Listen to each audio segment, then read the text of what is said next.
dipercaya Pak Karminto kira. Nuwun sewu.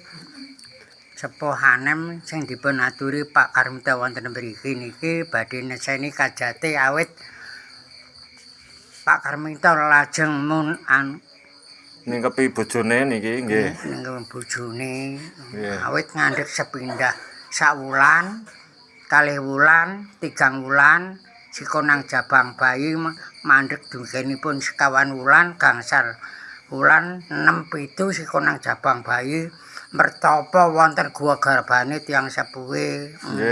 Sikonang jabang bayi dumugenipun 7 wulan. Niku lajeng dipunari tiyang sepuhe dumugenipun 7 wulan 9 wulan sikonang jabang bayi luka guar guwa garbane tiyang sepuhe. Sikonang jabang bayi lajeng ngakake lawang tundha sanga. Nggih.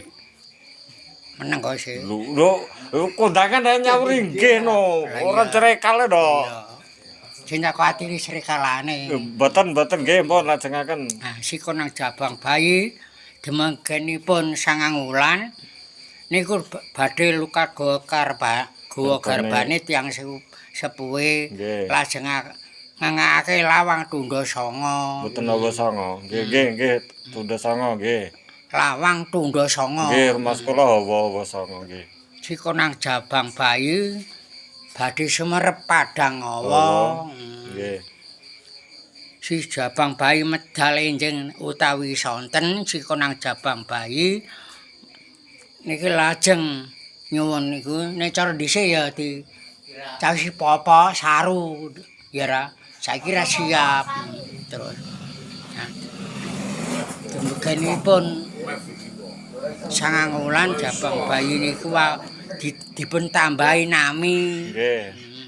Mbah Sutana ya dadapare ora ngerti ngono lho. Ubur ampene ngono. Mbah dijengakno pailah, mbah dijengakno. Paijah nggih niku kantun tiyang sepuhe nggih. Nggih. Kurang jabang bayi sumerep padang awa dumugenipun 9 wulan medal enjing dalas sonten sing ngertos niku Mbah Dukun. Nggih. Lumagurup sikonang jabang bayi. Niku badhe sumerep padang awa. Mulane jabang bayi biar njaluk sandang pangan. Nggih, reneng niki pas hawa peteng nggih, boten padang hawa nggih, rada peteng-peteng sithik. Mulane lumah kurep kuwi melepit sembadang awa jabang bayi iki mang medal enjing dalas sonten tiyang sepuh mboten ngertos kejawine Pak Mbok Dukun. Nggih. Ruwe-ruwe kembang jambe si jabang bayi menang ana ratu selawe surak apa surak iye dong pipit dong awar-awar sega wuduk parine anyar si jabang bayi dikudungi payung lontar iki lho ngono. Payung lontar cara dhisik kok apa ngono iki lho ngono.